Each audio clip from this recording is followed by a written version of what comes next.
श्री गणेशाय नमः। नमस्कार दोस्तों, स्वागत है आपका आपके अपने YouTube चैनल पर। सावन माह का प्रारंभ 4 जुलाई मंगलवार से हो गया है। सावन का पहला संकष्टी चतुर्थी व्रत या सावन का गजानन संकष्टी चतुर्थी व्रत श्रावण मास के कृष्ण पक्ष की चतुर्थी तिथि को रखा जाएगा। इस साल सावन की संकष्टी चतुर्थी पर पंचक और भद्रा का साया है। इस व्रत में गणेश पूजन के बाद रात में चंद्रमा की पूजा करके अर्घ्य देते हैं, तभी यह व्रत पूर्ण होता है। कृष्ण पक्ष में चंद्रमा देर से उदित होता है, इसीलिए चंद्रमा को अर्घ्य देने के लिए व्रती को अधिक इंतजार करना होगा। हर माह के कृष्ण पक्ष की चतुर्थी तिथि को संकष्टी चतुर्थी व्रत रखा जाता है। जो लोग यह व्रत रखकर गणेश जी की पूजा करते हैं, उनके कष्ट दूर होते हैं, जीवन में खुशहाली सुख समृद्धि आती है, काम में आने वाले संकट खत्म हो जाते हैं, जीवन में सुविधा बढ़ती है। चलिए दोस्तों, आप जानते हैं संकष्टी चतुर्थी के पूजन विधि के बारे में।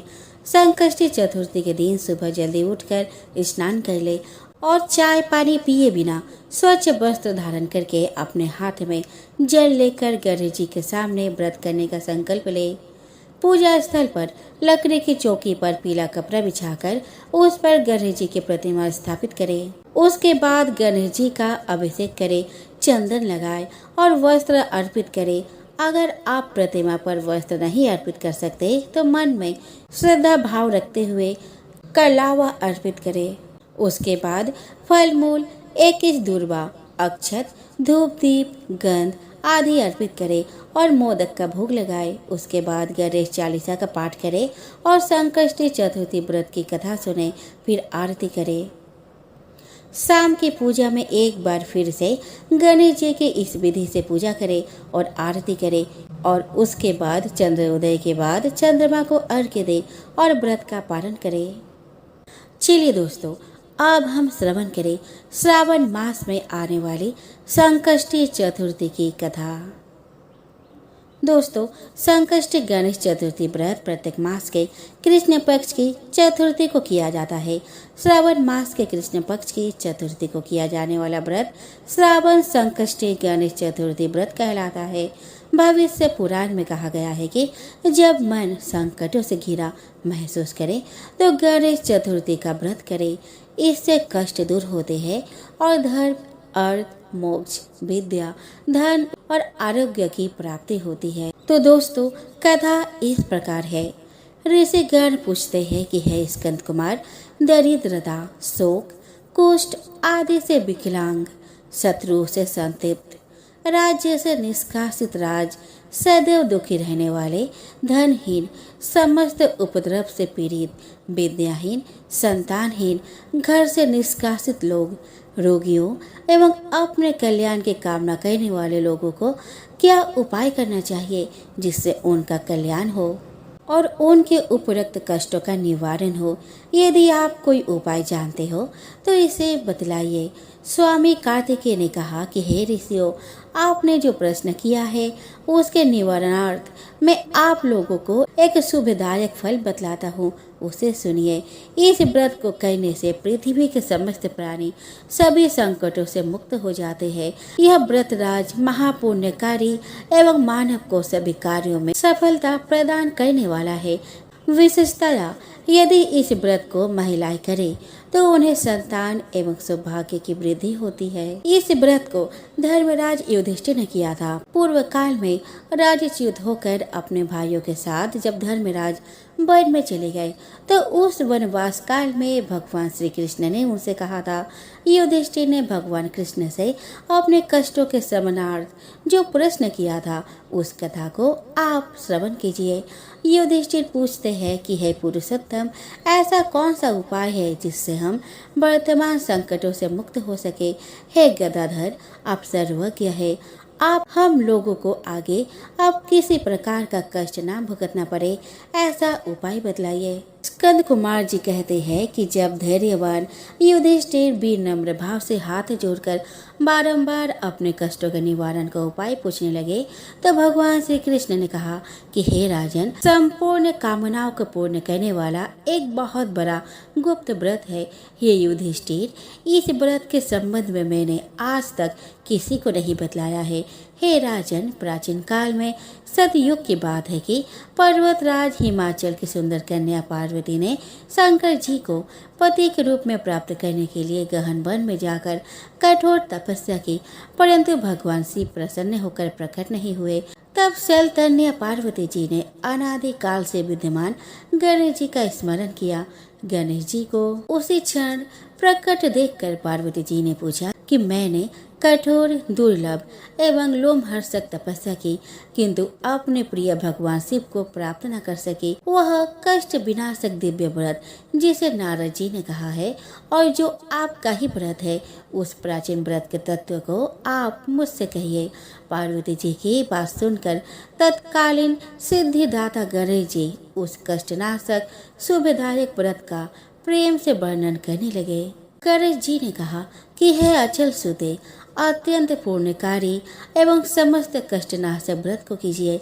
इसके करने से आपके सभी आकांक्षाएं पूर्ण होगी और जो व्यक्ति इस व्रत को करेंगे उन्हें भी सफलता मिलेगी। श्रावण की कृष्ण चतुर्थी के रात्रि में चंद्रोदय होने पर पूजन करना चाहिए। उस दिन मन में संकल्प करें कि जब तक चंद्रोदय नहीं होगा मैं निराहार रहूंगी, पहले गणेश पूजन कर ही भोजन करूंगी। मन में ऐसा निश्चय करना चाहिए। इसके बाद सफेद तिल के जल से स्नान करें, मेरा पूजन करें। यदि सामर्थ्य हो तो प्रति मास स्वर्ण की मूर्ति का पूजन करें। यदि संभव ना हो तो चांदी, अष्टधातु अथवा मिट्टी की मूर्ति की ही पूजा करें।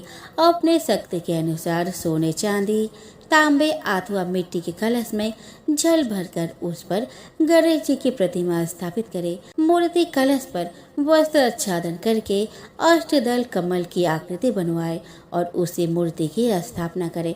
तत्पश्चात सदोपचार विधि से भक्ति पूर्वक पूजन करें। मूर्ति का ध्यान निम्न प्रकार से करें। हे लंबोदर, 4 भुजा वाले, 3 नेत्र वाले, लाल रंग वाले, हे नील वर्ण वाले, शोभा के भंडार, प्रसन्न मुख वाले गणेश जी, मैं आपका ध्यान करता या करती हूँ। हे गजानन, मैं आपका आवाहन करता या करती हूँ। हे विघ्नराज, आपको प्रणाम करती हूँ। यह आसन है। हे लंबोदर, ये आपके लिए पाद है। हे शंकर सुवन, यह आपके लिए अर्घ्य है। हे उमा पुत्र, ये आपके स्नानार्थ जल है। हे वक्रतुंड, यह आपके लिए अर्चमनीय जल है। हे सूर्यप्रकर, यह आपके लिए वस्त्र है। हे सुशोभित, यह आपके लिए यज्ञोपवीत है। हे गणेश्वर, यह आपके लिए रोली चंदन है। हे विघ्न विनाशक, यह आपके लिए फूल है। हे विकट, यह आपके लिए धूपबत्ती है। हे वामन, यह आपके लिए दीपक है। हे सर्वदेव, यह आपके लिए लड्डू का नैवेद्य है। हे देव, यह आपके निमित्त फल है। हे विघ्नहर्ता, ये आपके निमित्त मेरा प्रणाम है।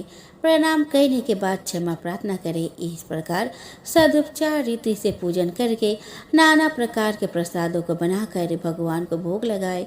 हे देवी, शुद्ध देसी घी में 15 लड्डू बनवाए। सर्वप्रथम भगवान को लड्डू अर्पित करके उसमें से 5 ब्राह्मणों को दे दे। अपने सामर्थ्य के अनुसार दक्षिणा देकर चंद्रोदय होने पर भक्ति भाव से अर्घ्य देवे। तदंतर 5 लड्डू का स्वयं भोजन करे। फिर हे देवी, तुम सब तिथियों में सर्वोत्तम हो, गणेश जी की परम प्रियतमा हो। हे चतुर्थी, हमारे द्वारा प्रदत्त अर्घ्य को ग्रहण करो। तुम्हें प्रणाम है। निम्न प्रकार से चंद्रमा को अर्घ्य प्रदान करे। क्षीर सागर से उत्पन्न हे लक्ष्मी के भाई, हे निशाकर, रोहिणी सहित हे शशि, मेरे दिए हुए अर्घ्य को ग्रहण कीजिए। गणेश जी को इस प्रकार प्रणाम करें। हे लंबोदर, आप संपूर्ण इच्छाओं को पूर्ण करने वाले हैं, आपको प्रणाम है। हे समस्त विघ्नों के नाशक, आप मेरी अभिलाषाओं को पूर्ण करें। तत्पश्चात ब्राह्मणों की प्रार्थना करें। हे दिव्यराज, आपको नमस्कार है। आप साक्षात देव स्वरूप है। गणेश जी, प्रसन्नता के लिए हम आपको लड्डू समर्पित कर रहे हैं। आप हम दोनों का उद्धार करने के लिए दक्षिणा सहित इन 5 लड्डुओं को स्वीकार करें। हम आपको नमस्कार करते हैं। इसके बाद ब्राह्मण भोजन कराकर गणेश जी से प्रार्थना करें। यदि इन सब कार्य करने को शक्ति ना हो तो अपने भाई बंधुओं के साथ दही एवं पूजन में निवेदित पदार्थों का भोजन करें। प्रार्थना करके प्रतिमा का विसर्जन करें और अपने गुरु को अन्य वस्त्र आदि एवं दक्षिणा के साथ मूर्ति दे देवे। इस प्रकार से विसर्जन करें। हे देवों में श्रेष्ठ गणेश जी, आप अपने स्थान को प्रस्थान कीजिए एवं इस व्रत पूजा के फल को दीजिए। हे सुमुखी, इस प्रकार जीवन भर गणेश चतुर्थी का व्रत करना चाहिए। यदि जन्म भर न कर सके तो 21 वर्ष तक करे। यदि इतना करना भी संभव ना हो तो 1 वर्ष तक 12 महीनों के व्रत को करे। यदि इतना भी ना कर सके तो वर्ष के 1 मास को अवश्य ही व्रत करे और श्रावण चतुर्थी को व्रत का उद्यापन करे। यह गणेश जी की कथा है, जिसे किसी भी व्रत या अन्य किसी कथा को सुनने के बाद अनिवार्य रूप से सुना जाता है। गणेश जी की पूजा के उपरांत विनायक जी की कथा, गणेश जी की कथा को सुनना अत्यंत ही शुभ होता है। एक बार गणेश जी महाराज एक सेठ जी के खेत में से जा रहे थे तो उन्होंने 12 दाने अनाज को तोड़ दिए। फिर गणेश जी के मन में पछतावा भी हुआ कि मैंने तो सेठ जी के यहाँ चोरी कर ली। तो गणेश जी सेठ जी के 12 साल की नौकरी करने लग गए। एक दिन सेठानी राख से हाथ धोने लगी तो गणेश जी ने सेठानी का हाथ पकड़कर मिट्टी से हाथ धुला दिया। सेठानी सेठ जी से बोली, ऐसा क्या नौकर रखा है? नौकर होकर उसने मेरा हाथ पकड़ लिया। सेठ जी ने गणेश जी को बुलाकर पूछा कि तुमने सेठानी का हाथ क्यों पकड़ा? तो गणेश जी ने बोला, मैंने तो एक सीख की बात बताई है। राख से हाथ धोने पर घर की लक्ष्मी नाराज होकर घर से चली जाती है और मिट्टी से हाथ धोने से आती है। सेठ जी ने सोचा कि गणेश है तो सच्चा। थोड़े दिन बाद कुंभ का मेला आया। सेठ जी ने कहा, गणेश सेठानी को कुंभ के मेले में स्नान करा के ले आओ। सेठानी किनारे पर बैठकर नहा रही थी तो गणेश जी उनका हाथ पकड़कर आगे डुबकी लगवा लाए। घर आकर सेठानी ने सेठ से कहा कि गणेश ने तो मेरी इज्जत ही नहीं रखी और इतने सारे आदमियों के बीच मुझे घसीट कर आगे पानी में ले गए। तब सेठ जी ने गणेश जी को पूछा कि ऐसा क्यों किया? तो गणेश जी ने कहा, सेठानी किनारे बैठकर गंदे पानी से नहा रही थी तो मैं आगे अच्छे पानी में डुबकी लगवा कर ले आया। इससे अगले जन्म में बहुत बड़े राजा और राजपाट मिलेगा। सेठ जी ने सोचा कि गणेश है तो सच्चा। एक दिन घर में पूजा पाठ हो रही थी, हवन हो रहा था। सेठ जी ने गणेश जी को कहा कि जाओ सेठानी को बुला कर ले आओ। गणेश सेठानी को बुलाने गया तो सेठानी काली चुनरी ओढ़कर चलने लगी।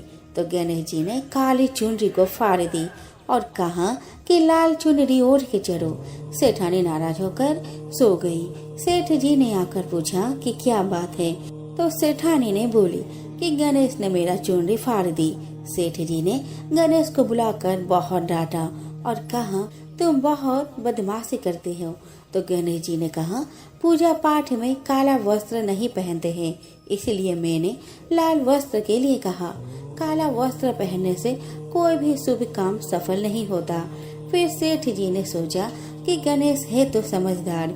एक दिन सेठ जी पूजा करने लगी तो पंडित जी ने बोला कि वो गणेश जी की मूर्ति लाना भूल गया। अब क्या करे?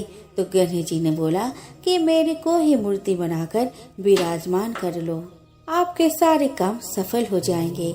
यह बात सुनकर सेठ जी को बहुत गुस्सा आया और वो बोले कि तुम तो अब तक सेठानी से ही मजाक करते थे, मेरे से भी करने लग गए। तो गणेश जी ने कहा, मैं मजाक नहीं कर रहा हूँ, मैं सच बात कर रहा हूँ। इतने में ही गणेश ने गणेश जी का रूप धारण कर लिया और सेठ और सेठानी ने ही गणेश जी की पूजा की। पूजा खत्म होते ही गणेश जी अंदर ध्यान हो गए। सेठ सेठानी उनको बहुत धोखा हुआ और उन्होंने कहा कि हमारे पास तो गणेश जी रहते थे और हमने उनसे इतना काम करवाया। तो गणेश जी ने सपने में आकर सेठ जी को कहा कि आपके खेत में से मैंने 12 अनाज के दाने तोड़ लिए थे, उसी का दोष उतारने के लिए मैंने आपके यहाँ नौकरी कर ली थी। एक बार एक मेढक और उसकी पत्नी मेढकी किसी कुएं के अंदर पानी में खेल रहे थे। तभी कुएं पर एक पनिहारी आई और उसने पानी अपने मटकी में भरा और अपने घर चली गई। परंतु हुआ क्या कि उसके मटकी में मेढक और मेढकी दोनों आ गई। अब मेढकी का स्वभाव क्या था कि वह हमेशा गणेश जी की पूजा करती रहती थी, हमेशा बोलती रहती थी।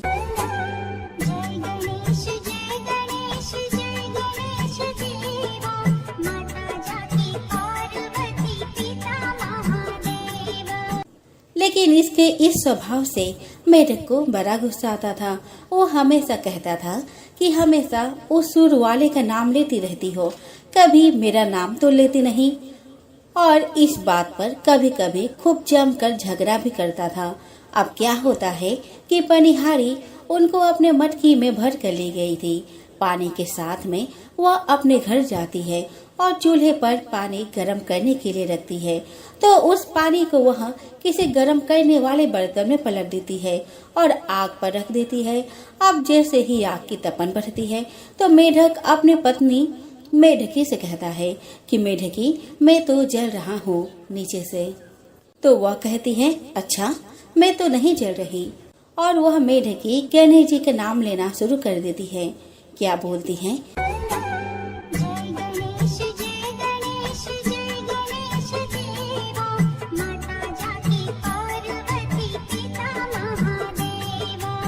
मेढक थोड़ी देर इंतजार करके फिर बोलता है, मेढकी, मैं तो जल रहा हूँ। तो मेढकी कहती है, मैं तो नहीं जल रही, चलो आप ऐसा करो कि मेरी जगह पर आप आ जाओ, मैं आपकी जगह पर आ जाती हूँ। तो मेढक कहता है, ठीक है। मेढकी फिर गाना गाना शुरू कर देती है।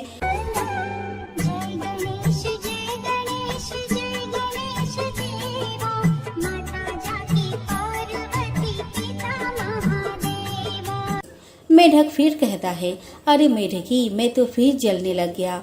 तो मेढकी कहती है, पता नहीं तुम्हारे साथ में क्या होता है, तुम बार बार जलने लगते हो। ऐसा करो कि तुम भी गणेश जी का नाम लेना शुरू कर दो, क्योंकि मेरे नीचे तो बिल्कुल भी आग नहीं चल रही है। तो वह कहता है, मैं तो नहीं लेता हूँ सुर वाले का नाम, तू ही ले उसका नाम, मैं तो नहीं लूंगा। तो वह कहती है, ठीक है, तुम्हारी मर्जी। वह दोबारा गाना गाना शुरू कर देती है।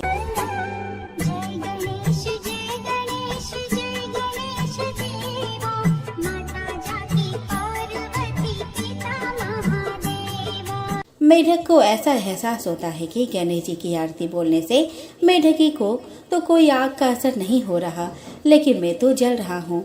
तो क्या करता है, मेढक भी शुरू कर देता है गणेश जी का नाम लेना। तो दोनों के दोनों मटके के अंदर क्या बोलते हैं, गणेश जी की आरती बोलना शुरू कर देते हैं।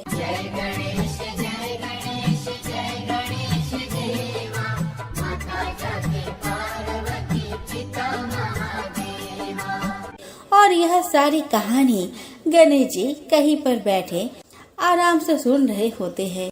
तो गणेश जी को उन पर तरस आ गया और क्या करते हैं, गणेश जी बछड़े का रूप धारण करके आते हैं और उस बर्तन में लात मार देते हैं, जिससे कि क्या होता है कि सारा पानी गिर जाता है। मेढक और मेढकी दोनों के दोनों बाहर आ जाते हैं और कुएं में कूद जाते हैं। अब क्या हुआ, मेढक और मेढकी दोनों बच गए, जलने से बच गए। एक बुढ़िया थी, वह बहुत ही गरीब और दृष्टिहीन थी। उसके एक बेटा और बहू थे। वह बुढ़िया सदैव गणेश जी की पूजा किया करती थी। एक दिन गणेश जी प्रकट होकर उस बुढ़िया से बोले कि हे बुढ़िया माँ, तू जो चाहे सो मांग ले। बुढ़िया बोली, मुझसे तो मांगना नहीं आता, कैसे और क्या मांगू। तब गणेश जी ने बोला कि आप अपने बहू और बेटे से पूछकर मांग ले। तब बुढ़िया ने अपने बेटे से कहा कि गणेश जी कहते हैं कि तू कुछ मांग ले, लेकिन बता मैं क्या मांगू। तो पुत्र ने कहा, माँ तू धन मांग ले। बहू से पूछा तो बहू ने कहा, नाती मांग ले।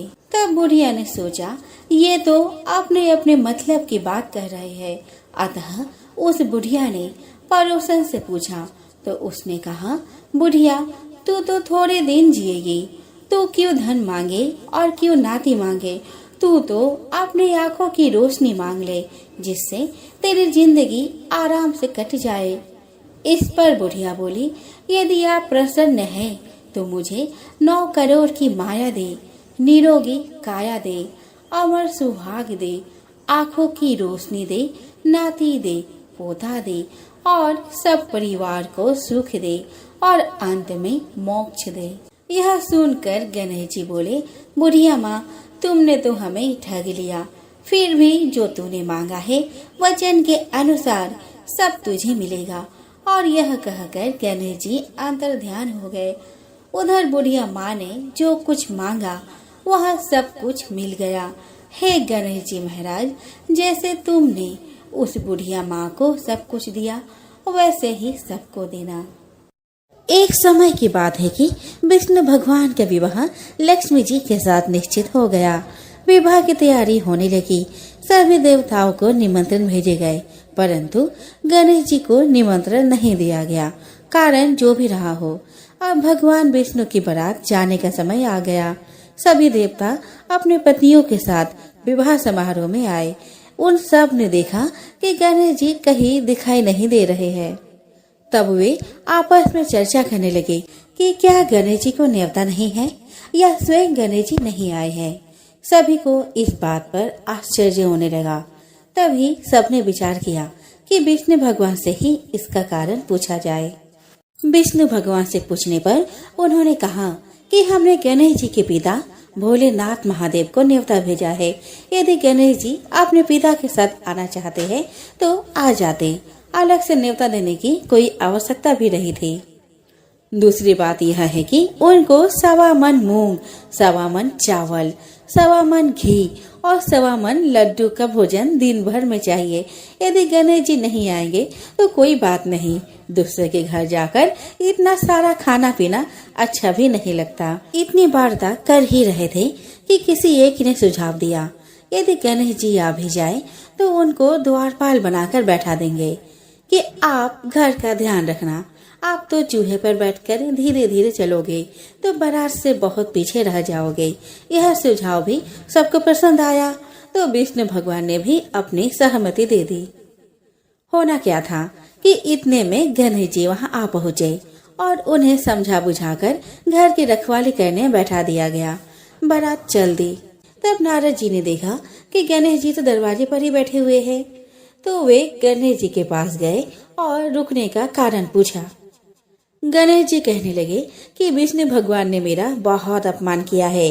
नारद जी ने कहा कि आप अपने मूषक सेना को आगे भेज दे तो वह रास्ता खोद देगा, जिससे उनके वाहन धरती में धंस जाएंगे। तब आपको सम्मान पूर्वक बुलाना पड़ेगा ही। अब तो गणेश जी ने अपनी मूषक सेना जल्दी से आगे भेज दी और उसकी सेना ने जमीन को खोखला कर दिया। जब बारात वहां से निकली तो रथों के पहिए धरती में धंस गए। लाख कोशिश करे परंतु पहिए नहीं निकले। सभी ने अपने अपने उपाय किए परंतु पहिए तो नहीं निकले, बल्कि जगह जगह से टूट गए। किसी की समझ में नहीं आ रहा था कि अब क्या किया जाए। तब तो नारद जी ने कहा, आप लोगों ने गणेश जी का अपमान करके अच्छा नहीं किया। यदि उन्हें मनाकर लाया जाए तो आपका कार्य सिद्ध हो सकता है और यह संकट टल सकता है। शंकर भगवान ने अपने दूत नंदी को भेजा और वे गणेश जी को लेकर आए।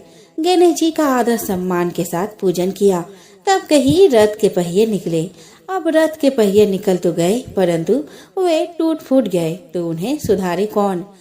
पास के खेत में एक खाती काम कर रहा था। उसे बुलाया गया। खाती अपना कार्य करने के पहले श्री गणेशाय नमः कहकर गणेश जी की वंदना मन ही मन करने लगा। देखते ही देखते खाती ने सभी पहियों को ठीक कर दिया। तब खाती कहने लगा कि हे देवताओं, आपने सर्वप्रथम गणेश जी को नहीं मनाया होगा और ना ही उनकी पूजा की होगी, इसलिए तो आपके साथ यह संकट आया है। हम तो मूर्ख अज्ञानी हैं, फिर भी पहले गणेश जी को पूजते हैं, उनका ध्यान करते हैं। आप लोग तो देवता गण हैं, फिर भी आप गणेश जी को कैसे भूल गए? अब आप लोग भगवान श्री गणेश जी की जय बोल कर जाए तो आपके सब काम बन जाएंगे और कोई संकट भी नहीं आएगा। एक बार माँ पार्वती स्नान करने गई। स्नान घर के बाहर उन्होंने अपने पुत्र गणेश जी को खड़ा कर दिया और उन्हें रखवाले का आदेश देते हुए कहा कि जब तक मैं स्नान कर खुद बाहर न आऊं, किसी को भीतर आने की इजाजत मत देना। गणेश जी अपनी माँ की बात मानते हुए बाहर पहरा देने लगे। उसी समय भगवान शिव माता पार्वती से मिलने आए, लेकिन गणेश भगवान ने उन्हें दरवाजे पर ही कुछ देर रुकने के लिए कहा। भगवान शिव ने इस बात से बेहद आहत और अपमानित महसूस किया। गुस्से में उन्होंने गणेश भगवान पर त्रिशूल का वार किया, जिससे उनकी गर्दन दूर जा गिरी। स्नान घर के बाहर शोरगुल सुनकर जब माता पार्वती बाहर आई तो देखा कि गणेश जी का गर्दन कटी हुई है। यह देखकर वह रोने लगी और उन्होंने शिव जी से कहा कि गणेश जी के प्राण फिर से वापस कर दो। इस पर शिव जी ने एक हाथी का सिर लाकर गणेश जी को लगा दिया। इस तरह से गणेश भगवान को दूसरा जीवन मिला। तभी से गणेश जी की हाथी की तरह सूंड होने लगी। इसी नगर में एक कुम्हार रहता था। एक बार जब उसने बर्तन बनाकर आवा लगाया तो आवा नहीं पका। परेशान होकर वह राजा के पास गया और बोला कि महाराज, ना जाने क्या कारण है कि आवा पक ही नहीं पा रहा है। राजा ने राज पंडित को बुलाकर कारण पूछा। राज पंडित ने कहा, हर बार आवा लगाते समय एक बच्चे की बलि देने से आवा पक जाएगा। राजा का आदेश हो गया। बलि आरंभ हुई। जिस परिवार की बारी होती वह अपने बच्चे में से एक बच्चा बलि के लिए भेज देता। इस तरह कुछ दिनों बाद एक बुढ़िया के लड़के की बारी आई। बुढ़िया के एक ही बेटा था तथा उसके जीवन का सहारा था, पर राजआज्ञा कुछ नहीं देखती। दुखी बुढ़िया सोचने लगी, मेरा एक ही बेटा, वो भी संकट के दिन मुझसे जुदा हो जाएगा। तभी उसको एक उपाय सूझा। उसने लड़के को संकट की सुपारी और धूप का बीड़ा देकर कहा, भगवान का नाम लेकर आवा में बैठ जाना, संकट माता तेरी रक्षा करेंगी। संकट के दिन बालक को आवा में बैठा दिया गया और बुढ़िया संकट माता के सामने बैठकर पूजा प्रार्थना करने लगी। पहले तो आवा पकने में कई दिन लग जाते थे, पर इस बार संकट माता की कृपा से एक ही रात में आवा पक गया। सवेरे कुम्हार ने देखा तो हैरान रह गया। आवा पक गया था और बुढ़िया का बेटा भी जीवित और सुरक्षित था। संकट माता की कृपा से नगर के अन्य बालक भी जी उठे। यह देख नगर वासियों ने माता संकट की महिमा स्वीकार कर ली। तब से आज तक संकट माता की पूजा और व्रत का विधान चला आ रहा है।